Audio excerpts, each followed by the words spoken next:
Telangana municipal ఎన్నికల్లో Congress party సత్తా చాటుతుంది. ఇక ఆదిలాబాద్ లో పరిస్థితికి సంబంధించి పూర్తి అప్డేట్స్ మా ప్రతినిధి సారంగపాణి లైవ్ లో అందిస్తారు. సారంగపాణి.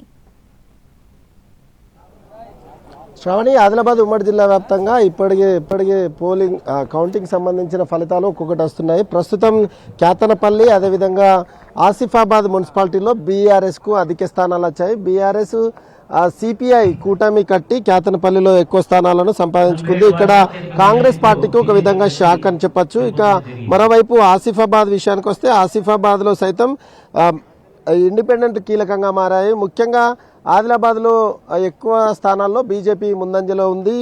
కేతనపల్లి బైన్సా విషయానికి వస్తే ఎంఐఎం 8 స్థానాల్లో ఇప్పటికే కైవసం చేసుకోగా ఇక్కడ ఇండిపెండెంట్లు 5 స్థానాల్లో గెలుపొందారు. ఇక్కడ బీజేపీ, బీఆర్ఎస్, కాంగ్రెస్ ఖాతా కూడా తెరవలేదు. నిర్మల్లో 42 స్థానాలకు గాను కాంగ్రెస్ 9 స్థానాలు, బీఆర్ఎస్ 3 స్థానాలు, బీజేపీ 7 స్థానాల్లో విజయం సాధించింది.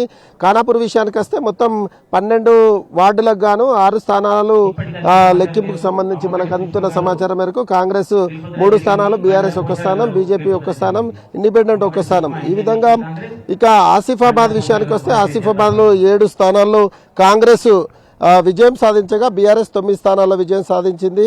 ఇండిపెండెంట్లు ఇక్కడ 4 గెలిచారు. ఇండిపెండెంట్లు ఎవరికి మద్దతు ఇస్తే వాళ్ళే ఇక్కడ మున్సిపల్ చైర్మన్ పదవిని కైవసం చేసుకోబోతున్నారు. ఇక మంచిర్యాల విషయానికి వస్తే మంచిర్యాల కార్పొరేషన్లో కౌంటింగ్ అనేది ఇంకా కొనసాగుతుంది. ఇప్పటి వరకు మొదటి రౌండ్ ఫలితం మాత్రమే వచ్చింది. అంటే 1-2 రౌండ్ల తర్వాతనే తుది ఫలితం వచ్చే అవకాశం ఉంటుంది.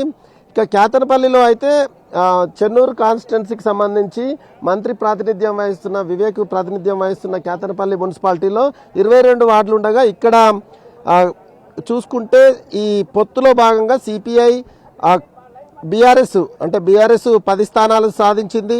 సిపిఐ 4 స్థానాల్లో గెలిచింది. కాంగ్రెస్ 7 స్థానాలకు పరిమితమైంది.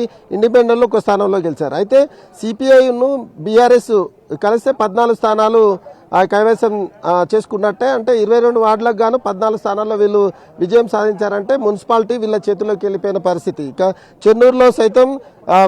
చెన్నూరులో కాంగ్రెస్కు ఎక్కువ స్థానాలు వస్తున్నట్టుగా తెలుస్తుంది. బెల్లంపల్లిలో సైతం కాంగ్రెస్ పార్టీకి సంబంధించి ఎక్కువ స్థానాలు వస్తున్నాయి. ఇక నిర్మల్ విషయానికి వస్తే నిర్మల్లో బీజేపీ, కాంగ్రెస్ మధ్య హోరాహోరీ పోరు కొనసాగుతుంది. ఖానాపూర్లో సైతం అదే విధంగా ఉంది. బైన్సాలో మాత్రం ఎంఐఎం, ఇండిపెండెంట్లు సత్తా చాటుతున్న పరిస్థితి అది కనిపిస్తుంది. ఓవరాల్గా ఇక్కడ ఆదిలాబాద్ విషయానికి వస్తే ఇప్పటికీ ఒక్కటే ఫలితం విడుదలైంది. అది కాంగ్రెస్ పార్టీకి సంబంధించిన ఒక మహిళా అభ్యర్థి విజయం సాధించింది. ఇక 2వ రౌండ్కు సంబంధించిన కౌంటింగ్ అయితే కొనసాగుతుంది. 2వ రౌండ్ వచ్చిన తర్వాత ఇప్పటి వరకు మొదటి రౌండ్లో అయితే ఎక్కువ స్థానాల్లో బీజేపీకి సంబంధించిన అభ్యర్థులు ముందంజలో ఉన్నారు. మరికొన్ని స్థానాల్లో కాంగ్రెస్ ధీటైన పోటీ ఇస్తుంది. కాంగ్రెస్, బీజేపీ మధ్యనే ఆదిలాబాద్లో పోటీ నెలకొంది. అయితే ఇక్కడ ఇండిపెండెంట్లు కీలకం కాబోతున్నారు. 3 ఇండిపెండెంట్లు గెలిచే అవకాశం ఉన్నట్టుగా మనకైతే అంచనాలు అయితే అందుతున్నాయి.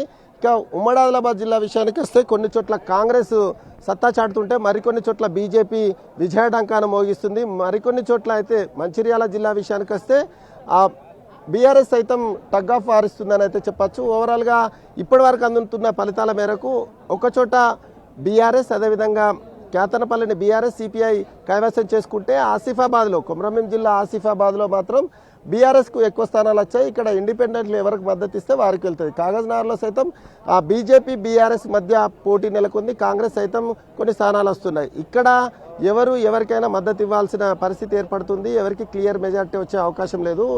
ఉమ్మడి ఆదిలాబాద్ జిల్లాలో ఎక్కువ స్థానాల్లో హంగుకే అవకాశం అయితే కనిపిస్తుంది శ్రావణి. ఇంకా ఆదిలాబాద్ అదేవిధంగా మంచిర్యాల కార్పొరేషన్కి సంబంధించిన ఫలితాలు అయితే పూర్తి స్థాయిలో వెలువడాల్సి ఉంది.